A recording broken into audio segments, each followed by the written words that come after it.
Bom dia, boa tarde, boa noite, galerinha. Escolha aí o seu horário, tá joia? Bem-vindos à nossa videoaula sobre matrizes determinantes.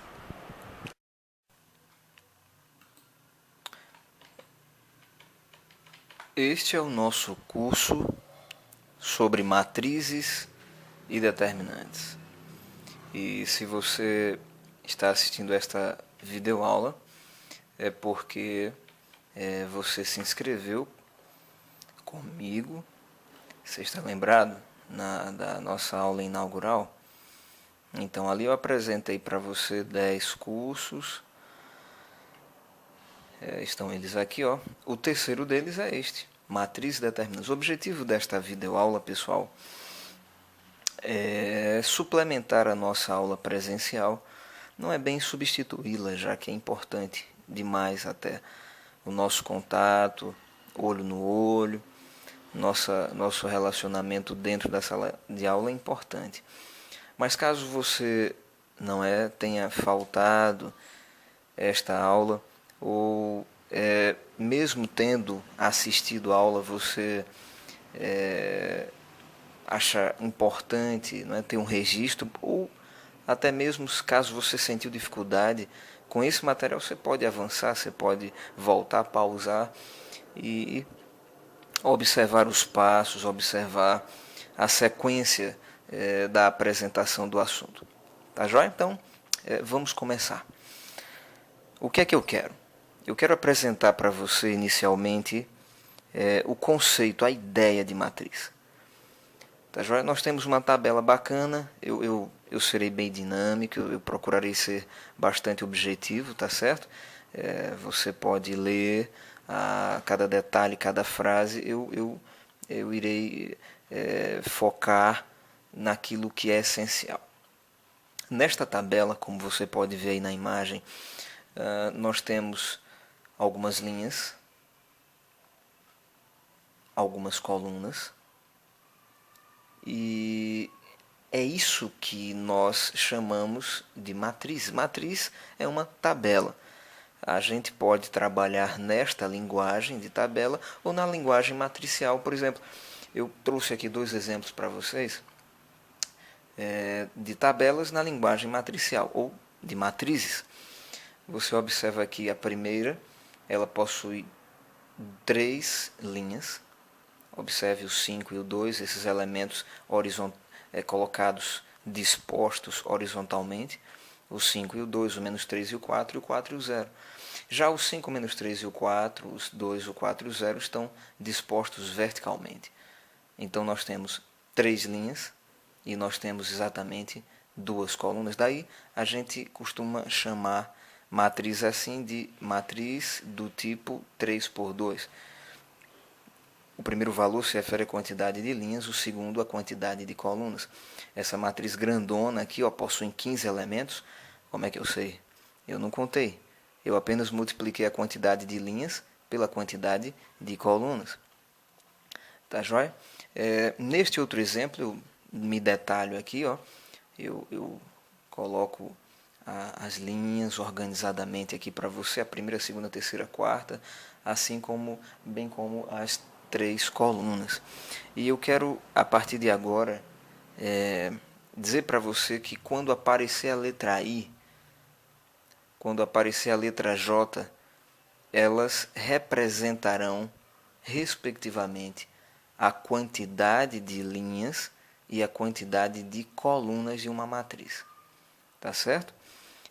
Veja bem, nesse próximo slide, chamando essa matriz de matriz A, cada um dos seus elementos ele possui o seu endereço, que a gente representa por essa simbologia A e J, o Azinho se referindo à matriz A, o I a quantidade de linhas ou ao número da linha, e o J a quantidade de colunas ou ao número da coluna onde está presente esse elemento. Por exemplo, o número 21, o elemento 21, observe que ele está na segunda linha. Essa matriz possui 1, 2, 3, 4 linhas e 1, 2, 3, 4 colunas.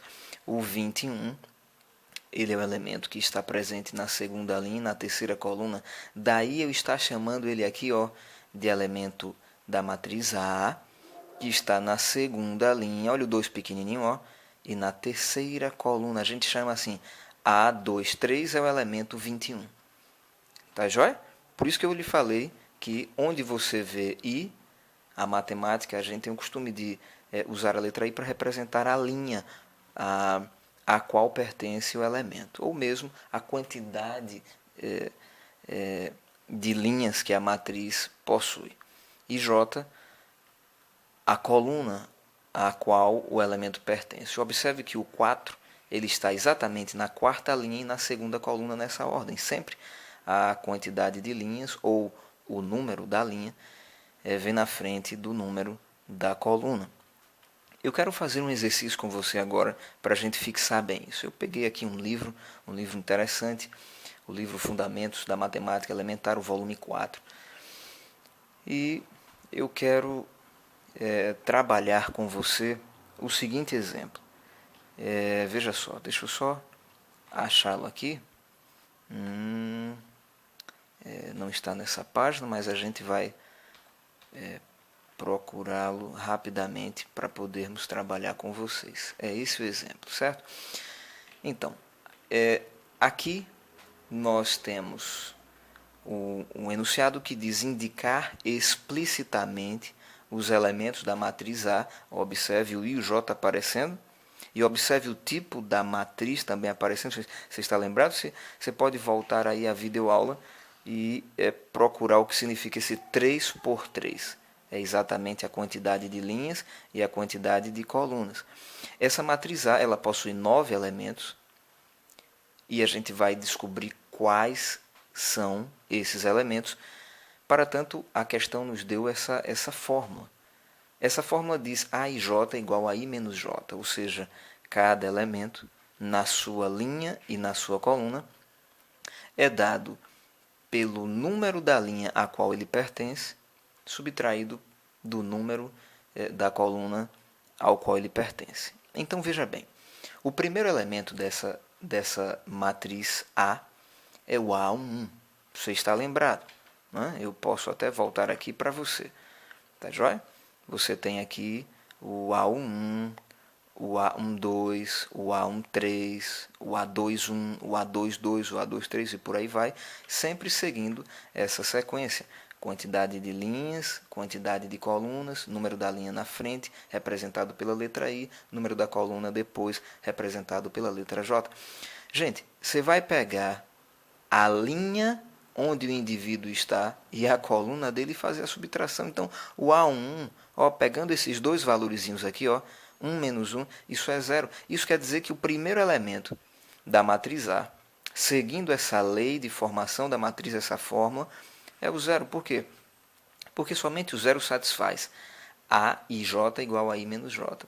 O A1, ele possui um I igual a 1, o J igual a 1. 1 menos 1 é 0. O A12, esse cidadão que está localizado aqui na segunda linha, na primeira linha e na segunda coluna, ele tem um I igual a 1, um J igual a 2, de modo que quando você faz 1 menos 2, isso dá menos 1. E aí você vem e coloca aqui. Calculando dessa forma, seguindo esse raciocínio, essa lei de formação, você vai preenchendo todos os 9, você já sabia que a matriz A ela possuía 9 elementos, porque ela tem 3 linhas e 3 colunas. 3 vezes 3 isso dá 9. Daí você vai colocando, ó, aqui você observa as contas que foram feitas para a gente encontrar cada um dos 9 elementos. De modo que a matriz A é essa garotona aqui que você está observando. Vamos dar sequência à nossa aula. Ora, a gente viu também na sala de aula, se você estava lá, você deve estar lembrado, o que é uma matriz quadrada. Assim como o quadrilátero, que possui todos os seus lados iguais, uma matriz quadrada é aquela que possui a quantidade de linhas igual à quantidade de colunas. Essa garotona daqui tem 2 linhas e 2 colunas. Daí você diz é uma matriz quadrada do tipo 2 por 2 ou simplesmente uma matriz de ordem 2. Essa matriz B é uma matriz de ordem 3. As matrizes quadradas elas possuem 2 diagonais. Só faz sentido falar em diagonal quando você está trabalhando com uma matriz que é quadrada. Tá joia? Porque a matriz quadrada ela vai ter as linhas, as colunas e as duas diagonais. A diagonal principal é formada pelos elementos que possuem i j iguais. Por exemplo, esse camarada daqui está na primeira linha e na primeira coluna é o A1. Esse camarada daqui é o A22 e esse é o A33. Por quê? Porque esse está na primeira linha e na primeira coluna. Esse garotão aqui está na segunda linha e na segunda coluna. A mesma coisa acontece com o elemento 3, que está na terceira linha e na terceira coluna. A diagonal secundária ela é exatamente a outra diagonal. Tá joia? Grave bem essa característica, essa característica, essa propriedade, vamos colocar assim, das matrizes quadradas. A gente viu também o que é uma matriz transposta. Simples. Você tem uma matriz A, observe que ela tem 3 linhas, 2 colunas, logo ela é do tipo 3×2. Se você pega as 3 linhas na horizontal e coloca-as na vertical, e se você pega as 2 colunas que estão na vertical e coloca essas 2 colunas na horizontal, você vai ter agora uma nova matriz onde as linhas se tornaram as colunas e as colunas tornaram as linhas. Isso é transpostar uma matriz. Então a transposta da matriz A, representada por A elevado a t, é uma matriz do tipo 2×3. O tipo também se inverte, porque agora ela possui 2 linhas e 3 colunas. Observe o mesmo acontecendo com a matriz B.